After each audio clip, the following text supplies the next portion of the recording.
This is Hidden Killers Week in Review. A look back at the most prolific stories of the week. This is the Hidden Killers podcast with Tony Brueski. Featuring retired FBI Special Agent Jennifer Coffindaffer. Will there ever be justice for Ellen Greenberg? And I guess that depends what you mean by justice as well. In my opinion, it would be finding some closure for the family, finding who actually killed their daughter and why. And if there's a cover-up, who was involved in that and why as well. Since most of the criminal prosecution in this has never really taken place because it's never been looked at as a homicide, always a suicide. Unfortunately, some of those roads have not been gone down, at least not yet. Thankfully, because of a civil suit, there's something called discovery, and that's where lots of information can be found. And lots of information is beginning to come out, including the knife, which we now have learned was never fingerprinted. Her diaries, digital footprints, phones, things of that nature, all just sitting in a Philadelphia evidence locker for many years, almost 17 now.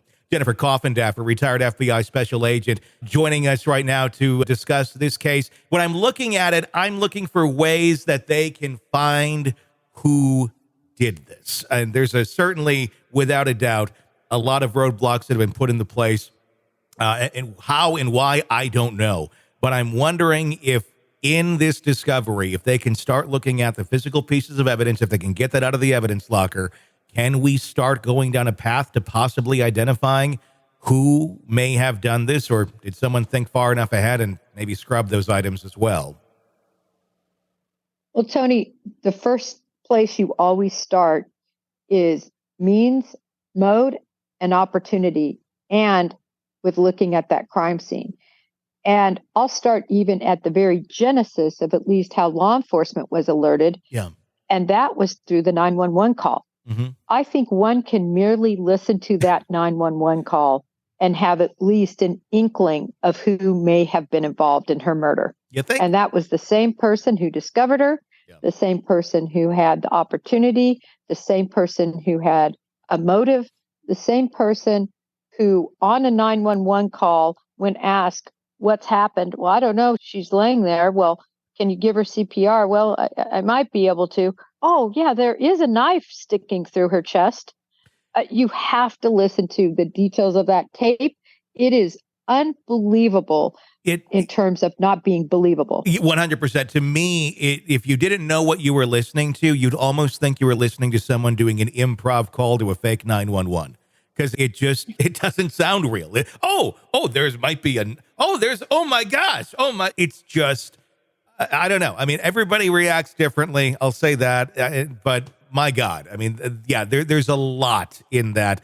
And that seems to be the individual that nobody wants to talk about because it has been fairly litigious. But at the same point, everything seems to point in that direction of at least answer some more questions. And that's another part of it. Why was none of that done? Why were there no prints taken on the knife that we've now learned of? There's just so many things that it seemed immediately there was someone who knew something, then we're going to quickly swipe this over here and maybe no one will notice. But of course, in time, everybody gets to start seeing this evidence and what happened. And it doesn't look good for that individual. And I do wonder if they're starting to get a little bit nervous that this case continues to be pushed the way it is. And now they've found an inroad with the civil case and the discovery there. Well, I'm hoping this civil case continues to get the evidence necessary to, as you said, bring someone to justice. But there are already so many clues. As an example, the whole situation with him, quote unquote, going to the gym and then comes back and breaks in. Mm-hmm. I just want to ask people in your audience, have you ever thought your wife, your sister, your mom was inside and wasn't answering for some reason?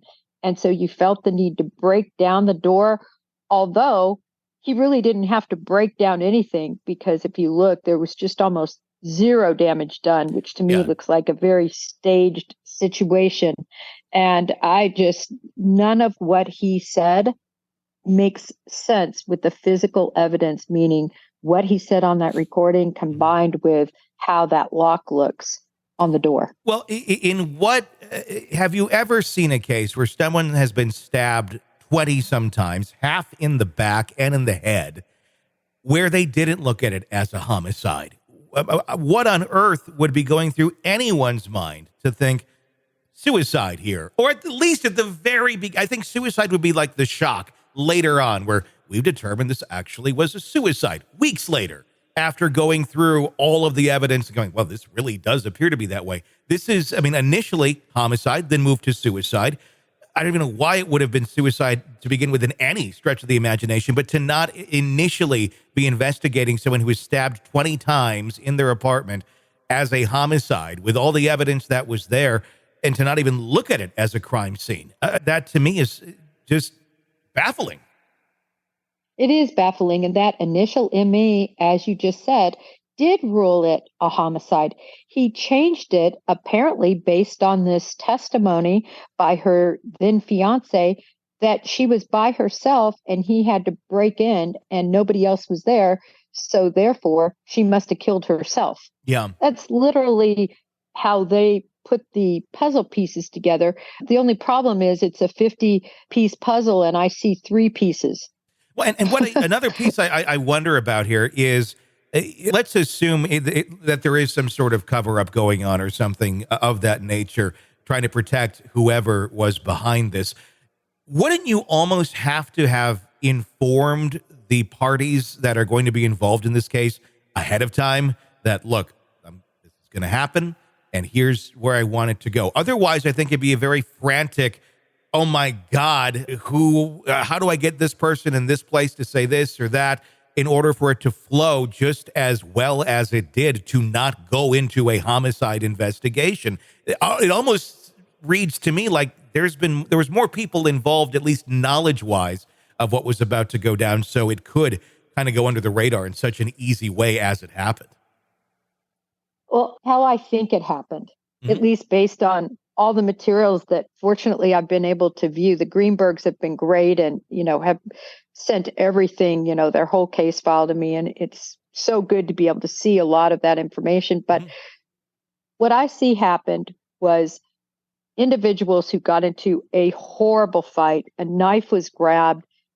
He, I believe, murdered her and then staged leaving, going to work out, coming back, finding her.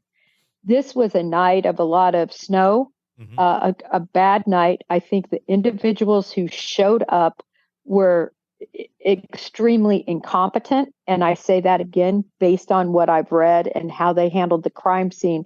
But this is where it took that turn of people saying it's corrupt, is his uncle showed up. Yeah. Now, his uncle is a judge, as you probably know, Tony. Yes. And this judge took evidence out of there. And furthermore, and this was the real killer, is the crime scene was scrubbed by a professional crime scene scrubbing company the next morning, Tony. The next morning. Yeah. How? The next morning. Never secured. Yeah. Yeah. None of it adds up. These things are all glaring. I don't know if this happened in any other case. I have never seen anything like this. And it's hard to tell where incompetence is at play here or a cover-up is at play here, or maybe a little bit of both. Yeah, incompetence, I believe, mirrors all these mistakes are made and, the manager calls down to the, police department, because that's how it began, this cleanup, and said, listen, can I clean this place? There's blood everywhere. It's a hot mess. And whoever answered the phone says, sure, go ahead, clean it up. And in fact, gives them the name of a cleanup service. Yeah. Crime scene cleanup service. And so, of course, they get it done right away. I don't think the apartment manager was in on it per se. I don't think that clerk or whoever answered was in on it. It was just so incompetent, that it could be handled that way. Or it's like, if you don't know what you don't know, you wouldn't realize how serious the situation is. And if you're hired to do a job, you're hired to do a job. But when you get to the law enforcement angle of it and the the lack of any sort of investigation there, and the connection to the judge and the high powered, it makes you wonder, was this a crime of passion that then thankfully someone was very well connected and was able to try and get this covered up, and then because very high profile people were involved possibly in a cover up, that the cover up ends up being worse than, nothing's worse than murder, but it ends up being more confusing than the crime itself, because then you have all these other people now that could have their lives ruined because they were standing up for someone to try and prevent them from getting in some sort of trouble. Right. And again, Tony, I don't have all the facts. Mm-hmm. I have a lot of them. I don't have all the facts to know for sure. I'm just saying that there's definitely reasonable suspicion, let's call it, that would point in that direction. And at the very least, I think all of us say, just examine it. Just see what you find. If it leads nowhere and that person is innocent, then nothing to do with it, great. But at least ask the questions. At least go down the road. Right. At least fingerprint the knife. At the very least. Can we just start with that? Sick of the ads? We are too. Start listening with no commercials now and get access to all of our episodes in advance of everyone else. Become a True Crime Today Premium Plus subscriber on Apple Podcasts. Search True Crime Today Premium Plus on Apple Podcasts or go to our podcast page and sign up now. True Crime Today Premium Plus. Sign up now.